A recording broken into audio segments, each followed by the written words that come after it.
everyone, Cleo here, and today I'm here to do an announcement video because for the first time ever I'm going to be hosting a readathon.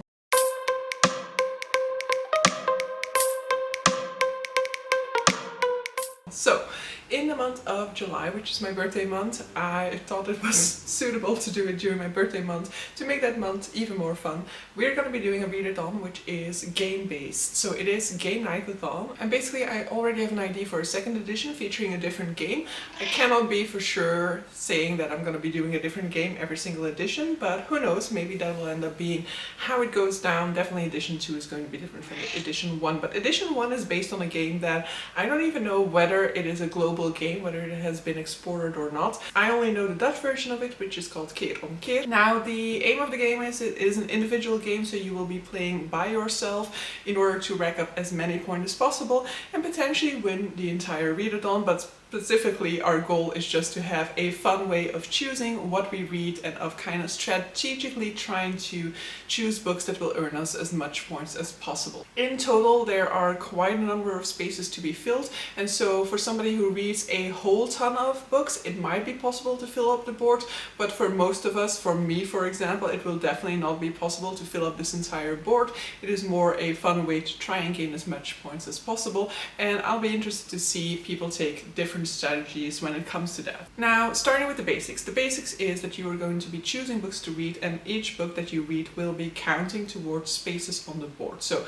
your book you will use to cross off a number of spaces considering the amount of pages that your book has. Now, each space on the board is the equivalent of 50 pages read. So if you read a book that is 70 pages long, you can only count one space. If you read a book that is 100, you can count 2.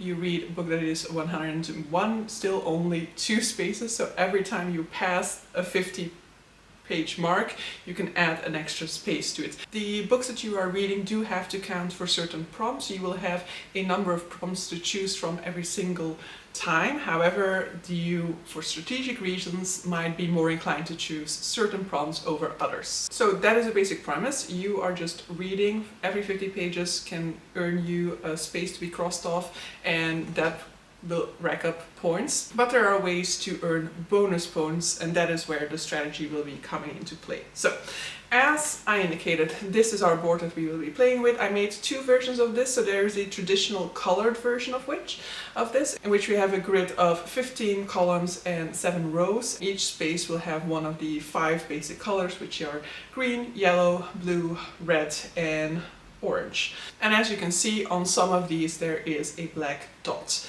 The alternate version of this is available for accessibility purposes. So if you first of all don't like the color version, or the color version is difficult for you to distinguish the different colors between, then there is the alternate version of the board which has shapes to it. So there we have heart shapes, circles, triangles, clouds, and stars. I think I have all 5 of them down, and so in this case the dot in the middle of these shapes is red.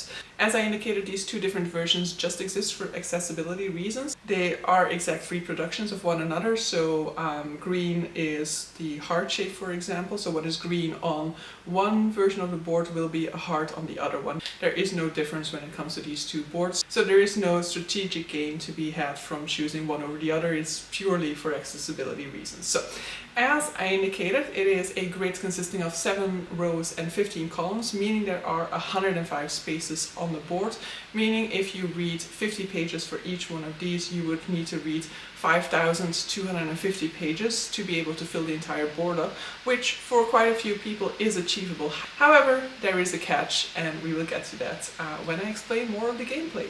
Diving further into this visual for a little bit, so as you can see we have the grid. On top of the grid are the names of the columns. Each column is named by a letter from H to O. Then we have the rows, which are numbered from 1 to 7. Underneath the grid of 105 spaces, you have a row with number values in it. These number values represent bonus points that you can earn if you cross off every space within that column. And then to the right is a little bit of a grid that you can use at the end of the month to kind of calculate your own score. But the Google form that you will be using to log the books that you've been reading will automatically calculate your score for you. So this is just if you kind of want to see it for yourself, for example. So, coming back to the pure basics, as I said, for each 50 pages that you read in a book, you can cross off a space. And so each time you cross another 50-page mark is when you can cross off another space. However, as I indicated earlier, there is a limitation there, and that is the cluster. If you take a look at the board, that you will see that spaces with the same color or the same shape are grouped together in what I will refer to as clusters throughout. So you have a cluster that can go from just one space to 6, I believe. 6 is the most that you can have. So meaning that at most you can count 6 spaces, which is the equivalent of at least 300 pages in one go. So if you read a book that is 600 pages long, then I'm happy for you. I love books that are that long, but you could achieve the same amount of points with a book that is only 300 pages long. So this is where the strategy comes into play. You can absolutely choose to read books that are way longer than the amount of pages that you need. You just need to be aware of the fact then that you will be reading extra pages that don't count towards the game. I will definitely be doing that as well. I have a few chunky books that will be going on to my July TBR, so definitely don't let it stop you from reading those books. I thought it would just kind of add like a nice element of strategy to the game as well. And as a sort of reconciliation prize, I guess, I will be doing a tally of how many pages people read that they don't need to read. So how many extra pages you've read compared to the minimum amount of pages that you need to be reading. And I will be mentioning the person who has read the most additional pages at the end of the month as well, and they will have our eternal admiration for that. So strategically speaking, I would say that your main intent is going to be that you can cross off an entire cluster with each book that you read. However, as indicated, you can read more pages than is needed to cross off that cluster. So it's possible that you earn more spaces than you are allowed to cross off in a single time. And at the same time, it is also possible that you read a book that is shorter than what you need, and then you can just cross off a few spaces in that cluster, but you cannot cross off the entire cluster in that case. You will need an extra book at a later stage in the month to complete that cluster, for example, if you choose to. Another element that we need to talk about is the colors or the shapes of each single space. So colors or shapes represent prompts. So there are 5 prompt pages that correspond to one of these 5 colors or to one of these 5 shapes. And so each page has 10 prompts on it, and basically throughout the month you will be going from prompt 1 to 2 to 3 to 4 to 5 and so on until you reach prompt 10. Then you can start again at 1. But for each one of these you might not be going through, let's say, the green page for prompt 1 to 10. You might be reading a green prompt for prompt number 1, a red one for prompt number 2, a blue one for prompt number 3, for example. You will always be moving up in numbers, but the color depends on your choice. So each time you will have the choice which prompt that you can choose from. There is a little bit of a limitation there, which I will go into later when we get to the gameplay. So when you're choosing a book, you're basically going to go, okay, what is the how many book is this that I'm reading? Okay, it's the 5th book that I'm reading. Then I need to look at all of the different number 5 prompts and choose one that I want to be reading for that. When it comes to the colors, there is also bonus points that you can earn, and bonus points are earned by crossing off all of the spaces of one color. So if you manage to cross off every single green or heart-shaped space on the grid, then you can earn 5 bonus points for having done so. So it is a potential strategy that you could be using. So if at any point in the month you see that you've crossed off quite a few of green spaces, it might be worthwhile actively pursuing green spaces to try and cross them all off and earn those 5 bonus points. Another way to earn a bonus point is by reading a book in the color of your prompt or reading a book featuring the shape of your prompt. And either one of these counts. So for example, green, the color green corresponds to a heart shape. So if you read a book for a green prompt that either is mostly green or that prominently features a heart on the cover, then you can count this bonus points. I'm not going to be policing this. You do whatever you think is fair. If you think that there are enough hearts there to say that it's a prominent feature of the cover, then you decide that it counts. I'm not going to be policing whether anybody's counting a bonus prompt that I think is not worthy. It's just an added element to help you strategically choose the books that you will be reading. Another bonus that can be earned is based on the columns. So as I indicated earlier, you are trying to cross off as many spaces as possible, and if you cross off an entire column, you get bonus points, and these bonus points vary in value. Basically, as you will see on the board, the row at the bottom has different values on it, and if you cross off that column, that is the bonus that you will be earning. You will see that the further towards the outer edges of the grid, the bonus points are higher, and that is because we will be starting in the middle of the board, which I will come back to later within this explanation. And the final element of the grid that I need to explain to you is the dotted spaces. So on the traditional colored version of the board, there are black dots on certain spaces, and on the other version there are red dots on certain spaces. These dots are negative points, and until you cross off that space, that negative point will be earning towards your total at the end of the month. So try and cross off as many of these dotted spaces as possible in order to avoid these negatively impacting your score at the end of the month. So each dotted space is actually a -1 point. Normally a space that you don't cross off, it just has a 0 impact. It has 0 value for your total endpoint, but each dotted space that you have left will have an impact of -1 on your total value. With that, I feel like I've explained everything I need to explain about the actual grids and the elements of the grids that you will need when it comes to coming up with a strategy throughout the month. But let's just go into the gameplay originally. I will get to the prompts after that, and in the guide that I've saved online there will also be a full walkthrough of a fictional month playing this game that just takes you through a few steps of the game, so that if you're struggling with how does it work again, I don't fully follow, then you can kind of go back to that walkthrough and kind of figure out the logic a little bit better that way. So for our starting point, we will be starting in the central column of the board, column H. So basically you will choose from any one of the spaces available on column H, and that will be the first space that you cross off.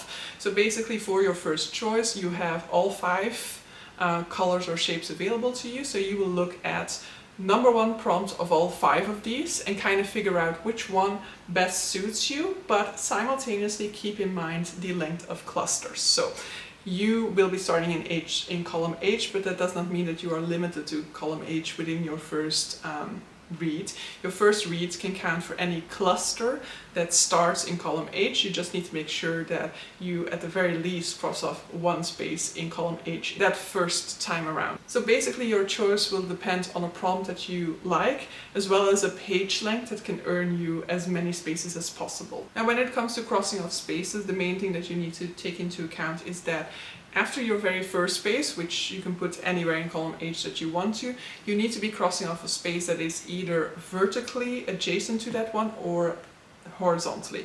You cannot immediately cross off a space that is diagonally linked to it, so you always need to be crossing off something exactly. So you always need to be crossing off a space that is horizontally or vertically linked to a space that you've previously crossed off. This means that once you've placed your first marks, once you've crossed off your first spaces, those crosses will determine which spaces you can cross off next, because you can only cross off the ones that are horizontally or vertically linked to those spaces. So those first choices will determine which colors you can choose from there.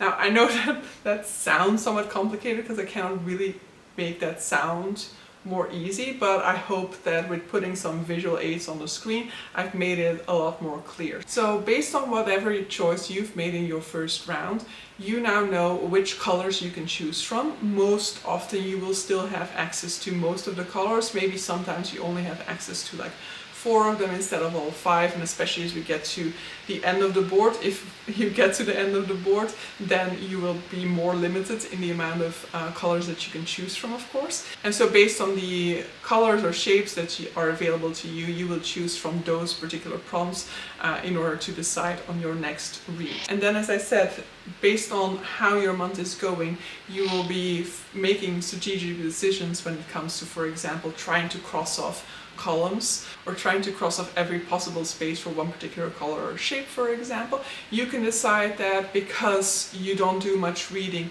you're going to focus your attention on the middle of the board. Since you're starting at the middle, it is easiest to try and complete those columns. Or you can be like, okay, I want to go for the big bonus points, so I'm going to quickly try and go to the outer edge of the grid and try and complete those columns with my reads, and thus rack up more of a bonus point. There are many strategies that you can take, many decisions that you can make. I'm hoping that you will have fun with it, with making these particular decisions. Now, I think that would be it for the gameplay. What I'm going to go through now are the prompts. Now I will have chapters on this video because the prompt section, I feel like the prompts are really self-evident, so I'm gonna go over them, but you might want to skip this if you agree with me that they're pretty self-evident. So we're starting with the green prompts or the heart-shaped prompts. So the first one is novella, easy, read a novel under 300 pages. The second one is found family, read a book that features a group of people who aren't related by blood ties, but who form ties as strong as real family ties. Third prompt is a reread a book that you've previously read, whether you enjoyed it or not. Fourth one, poll pick, so share a poll or ask a few of your friends, it doesn't need to be an official poll, and see which comes out as a winner, because that's the one that you will be reading. I will have a Discord up for this readathon, so you can also post your polls over there. The fifth one is outside of your comfort zone. Read a book that is not inside of your comfort zone. You know, it doesn't need to be far outside of your comfort zone. We all have our sort of like genres or page lengths or, I don't know, tropes that we gravitate towards. But choose one that is a little bit more of a challenge for you or something that you don't typically gravitate towards. Next up we have someone's best book of 2022, so either read a favorite book of a booktuber, for example, but you can also read a favorite book that you know, like a friend of yours has read last year. So it doesn't need to be a book published in 2022, just something that you know somebody read in 2022 and absolutely adored. Seventh prompt is nature cover, so read a book with a cover featuring elements of nature. I'm specifically looking at flora here. There is a fauna prompt in one of the other boards, but it's vague enough that you can also count animals here. I would absolutely agree that that fits in with the description of this prompt here. If possible, I would just say go for flora if you have that as an option. So any book with like plants, mountains, flowers, which is also plants, you know, elements of landscapes, let's say it like that. Eighth prompt is a favorite author. Pick up something by a favorite author. Now, this does not need to be an all-time favorite author. You might have read all of their works, and it doesn't matter in that case. You could also just reread them, but you could also just choose an author that you've really enjoyed their works of and just read something by them. You don't need to officially count it as a favorite author for you to be able to select this prompt. 9, treat yourself. So combine reading with a self-indulgent activity of your choosing. So this is very wide. So you can read a book and simultaneously have an ice cream. You can read a book and, you know, around that same time take yourself on a trip, for example. Or you can buy a new book and read that book. And then the 10th prompt, which is a prompt that features on all 5 of the boards, but on different numbers, so you could be choosing this 5 times out of 10 if you want to, is mood read. Pick whatever you want and it counts for this prompt. Moving on to the next page of prompts, so this is the red prompt or cloud prompt. So, first prompt, number. Read a book with a number in the title. Second prompt, setting, a country you would love to visit. Self-evident. Choose a book that is set in any country that you would love to visit. It can be like the country you're dying to go to, but you can also just look at like the books that you have on your shelf and be like, oh, this book is set in Cairo, I would love to go to Cairo one day, and then count that prompt. Third prompt, debut author. Debut author, so this means you're reading a debut of an author. So it can be that this author in the meantime has published other works, but this particular one has to be their first one. So you're reading a book that is the first book by this author, you can potentially stretch it to be like the first adult book that they've written. You know, if this is an author who typically writes YA and this is the first book that they wrote which was adult, then I will also count it as a debut author. Next up, fourth prompt, cannibalism. I want you to read a book featuring cannibalism. I know, it is somewhat random, but I really like my cannibalism vlog, and so I want more people to pick up books featuring cannibalism. Fifth, randomize. So you will randomize your choice here. You can do that any way you want to. You can choose to have a color wheel, decide on the choice of your prompt. In that case, of course, if you want to try and match the color of your cover to the prompts, you have to try and combine the two colors in that case. You can be lucky and land on red, in which case you just need a red cover. But if you land on, let's say, yellow, you need to find a book that is yellow as well as red in order to count the extra bonus point that you can get for the color matching the prompts. In the case, another way to randomize, which doesn't have that issue, is, for example, random number generator. You could use this, for example, to get a page count, but you could also use it to get, like, if you know if you know more or less the amount of books that are on your TBR, you can get that to kind of randomize which book off of your TBR you're going to be reading it. Another way would be a random emoji generator, for example. There are many ways in which you can randomize which book that you are reading, so any way counts for this prompt. The sixth prompt is read a book over 500 pages. As indicated, this is a little bit of an evil prompt because, as I said, 300 pages is the highest minimum number that you ever need to read. So any book over 300 pages that you're reading extra pages than the ones that you need to. But I do love reading over 500 page books, and based on what type of genre you read, it's definitely an easy prompt, and I will be eager to see how many people are choosing this prompt. Seventh prompt, standalone, read a book that does not have a prequel, sequel, or anything like that. Eighth prompt, a non-human POV, so one of the POVs in your book needs to be non-human. It can be an animal, can be an object. There are definitely books that I can think of that have animate objects, so maybe one of them has a POV, for example. Can be a plant, for example, The Island of Missing Trees by Elif Shafak has the perspective of a fig tree. That one could be used for this, for example. So I will probably also do a video about some of these more specific prompts, giving you some ideas about which books to pick up for them. Next up we have mood read, meaning pick up whatever you want, and then the 10th prompt is read only in bed. So this is a little bit of a difficult prompt, I guess, because for this one, every single page you read in that book needs to be read in bed. But I do think it can be a little bit of a fun challenge and maybe even a fun vlog if you're choosing this prompt. Third page of prompt is the star-shaped ones or the blue prompts. First one is the. Read a book with the in the title. One of the few times that you can actually actively count these. Second, a book that makes you hungry. So a book that features descriptions of food that will make you feel the FOMO and make you want to go out and buy these so that you can experience it yourself. Prompt number 3, very random, a 2018 release. I just put in a random number on there, okay guys? Prompt number 4, a person on the cover. So one of those covers that feature people, they can be illustrated, or they can be like, I don't know, the picture version. I'm thinking of like historical romance now, which sometimes has like a picture as a prompt, not as a prompt, as a cover, so that can count as well. Fifth one is a book with BIPOC rep. For all of my representation prompts, it will count if a prominent character is the one that has that representation, or if the author is the one who is representing that particular minority. So in the case of BIPOC, it's for Black, Indigenous, person of color. So if a prominent character features any of those identities, you can count a book for it. Then we get to the 6th prompt, which is a friend rec. So this can be either a real life friend, an online friend, or you can also just choose somebody who you follow, so a booktuber that you frequently watch their content of, a vlogger, an Instagram person. anybody who you, or like, I don't know, an idol of yours that you look up to, any type of recommendation that you can get off of somebody like that. Then we get to number 7, which is our mood read prompts for this board.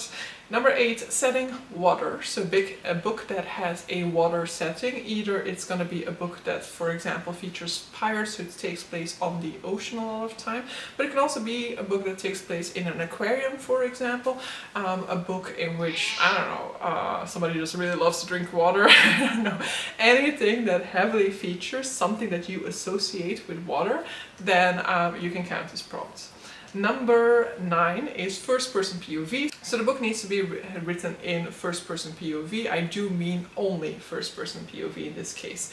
And number 10, a book you discovered through social media. So a book that you can actively remember the first time you heard about it was from somebody else. Now, social media, I'll take it very widely. It can mean YouTube, Instagram, Twitter, but it can also mean an article online, for example. So if you've read an article of like, I don't know, 100 books you need to read before you die, and this book was featured on there and that's the first time you remember hearing about it, obviously I won't be policing this in any way, shape or form, then choose this book for this prompt. Next we get to the circles or yellow prompts. So another 10 prompts in this category. So we have number 1, read a book that is under 300 pages.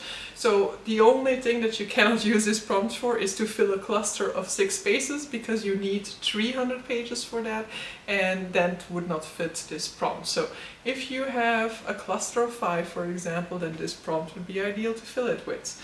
Prompt number 2 is a new to you author. So unlike debut, this person, you can pick up any book from this author as long as you've never before read a single book by this author.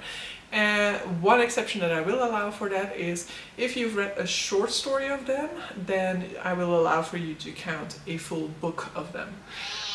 Next up we get to the mood reads. So number 3 here is mood reads. Number 4 is translated fiction.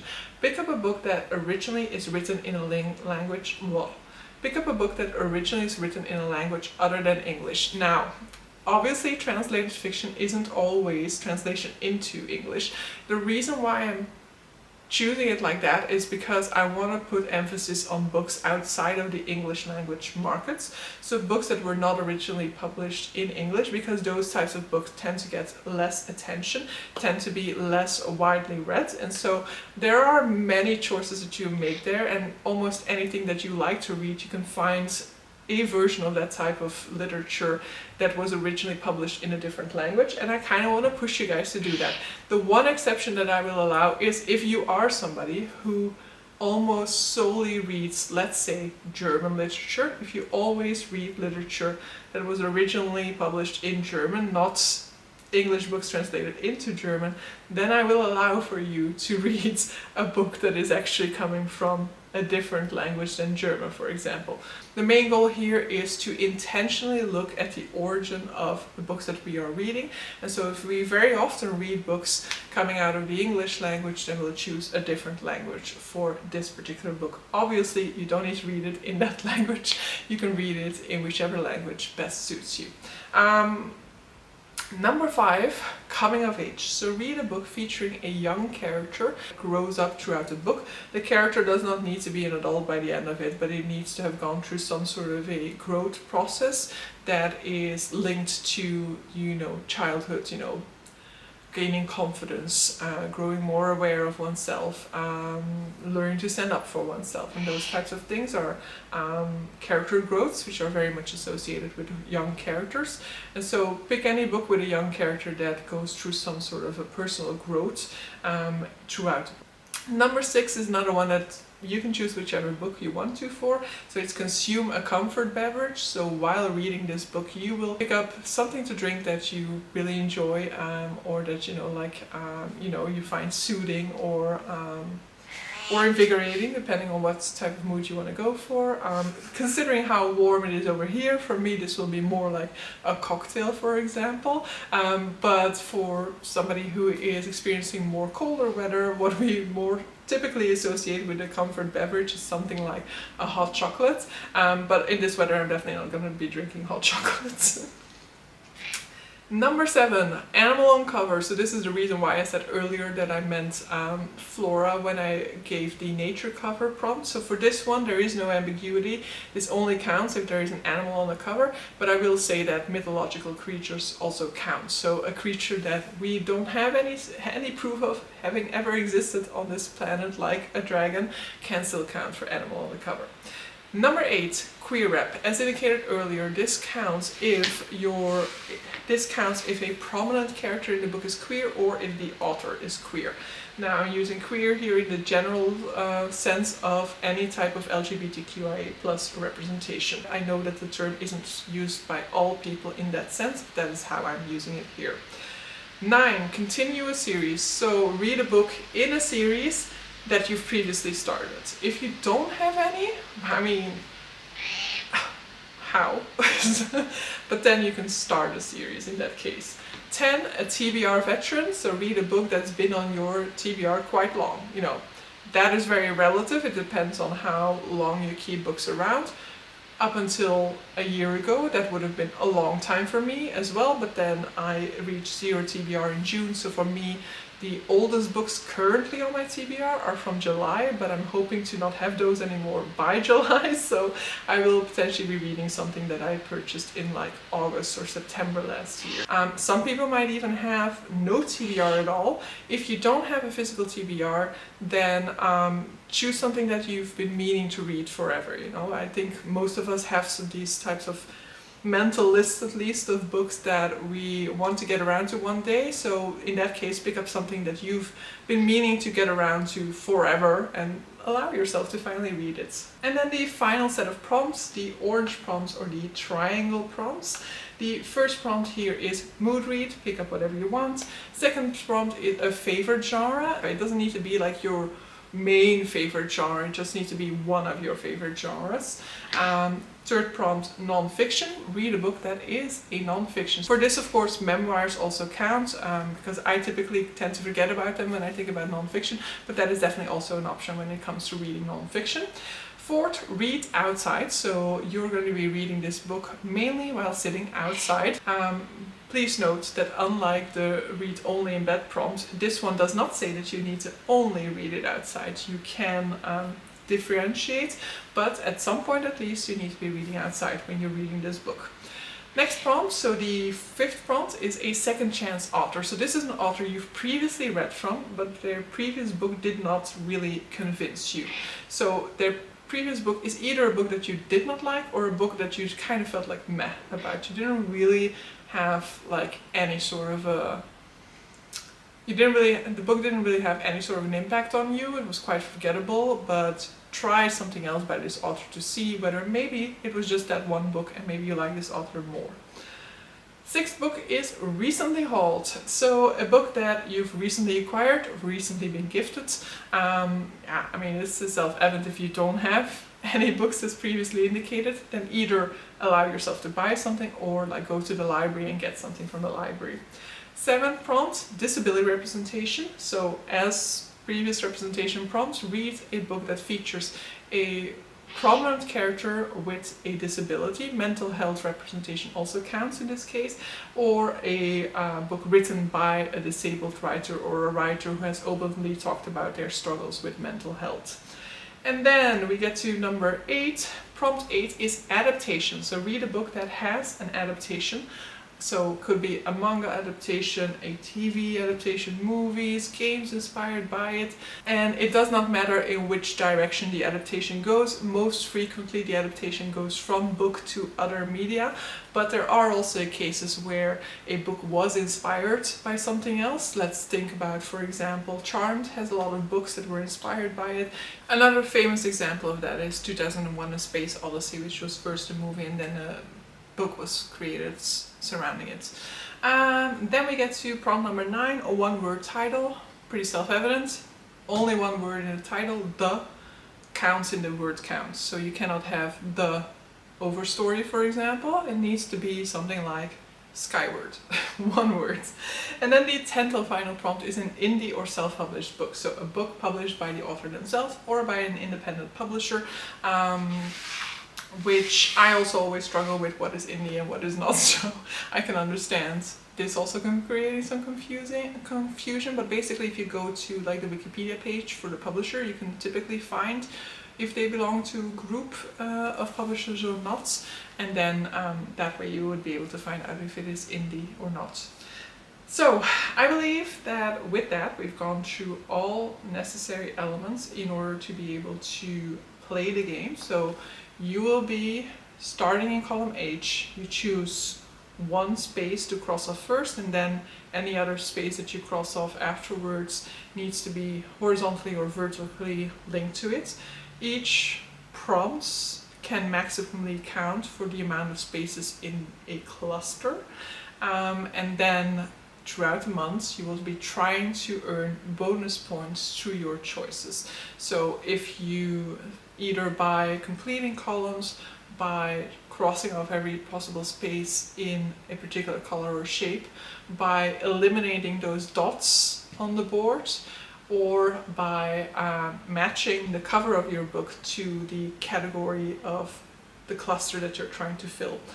Now, final things to say. As indicated at some points throughout this video, I do have a Discord that I created. It's not particularly linked to this particular readathon. I am going to be potentially using it for other things, so it's more of a general Discord for myself, but I will have stuff on there for this particular readathon. If you want to be connecting to other readers throughout the month, you can do so through that means. I will be doing my monthly Thursday sprints. As always, I will probably also do a sprint session on the 1st of July to kind of kick us off, which is my birthday as well. Probably will also do sprints at the end of the month to kind of round off the readathon. I will then do a sort of video afterwards in which I go through the stats of people who've participated and how much we've on average been reading, then the winner, and then the honorable mentions for people who have been reading extra stuff that didn't actually count towards points for this readathon. As you're going through the month, you can log your reads through a Google form. This Google form will be asking you questions about the books that you've been reading, but also about whether you've earned a bonus point through that particular book, for example, so that it can automatically calculate your score by the end of the month. So for that reason, it is important that you always use the same unique identifier to log your reads, and so write it down somewhere at the beginning of the month so that you don't forget about it. If you have the board with you, for example, if you print out the board, write your unique name on the paper. If you have it saved somewhere, maybe like use Paint or maybe like edit it into the file so that you don't forget your unique identifier, because that is important for the score calculation. Otherwise you're gonna have a lower score by the end, because somewhere or another you will be doubly existing in my spreadsheet at that point in time. And then one more thing that I would like for you to do, but you don't have to do, is register, so sign up for this readathon. So I will have another Google form in the description here that you can follow if you want to sign up for it. This just gives me an indication of how many people are participating, but if you don't want to go through that bother, like for example, if you are rewatching this later in the month of July and you haven't logged anything yet, then you might as well start logging your books just at that point in time without actually going through the sign up process. Any statistic that I take at the end of the month will be based on the results of the book logging rather than the sign up sheet in any case. But so with that in mind, I believe we are fully through it. So as I indicated, there are resources available to you. So there is the GameNightAthon logo, which will be in a Google Drive. There you will also find a document featuring the explanation that I've just gone through verbally. You'll find it all written down in there as well. And then you will also find a link to the Google Sheets for signing up or for logging your books. And then in the description of this video, you will find the invitation link to the Discord. So hopefully some people sign up, but I mean, you definitely don't need to. I definitely understand not signing up for Discords. I don't always sign up for the Discords of the readathons that I'm a part of, because I know Discord can be very overwhelming when you've got quite a lot of them on your server. So With that in mind, I'm going to be rounding off this video here. I'm hoping that you guys sign up for GameNightAthon, and especially I'm hoping that you're going to have a lovely time with it and that you find it a fun way to make choices throughout your reading month. This might be the month in which you're picking up quite a few of those shorter books on your TBR, and that can have a great boost to your reading productivity for the year as well. And actually, for the ones who typically read shorter fiction and who are like, oh, easy peasy, I can get through this easy, maybe it can be a challenge for you guys to read books of a little bit of a higher page count, thus reading pages even though you know they won't be counting, as a little bit of a challenge to yourself. But obviously feel free to do whatever you like and to make it as easy or as hard on yourself as you personally prefer. But so with that, I'm signing off. Thank you guys for joining in and see you guys for the next one. Bye!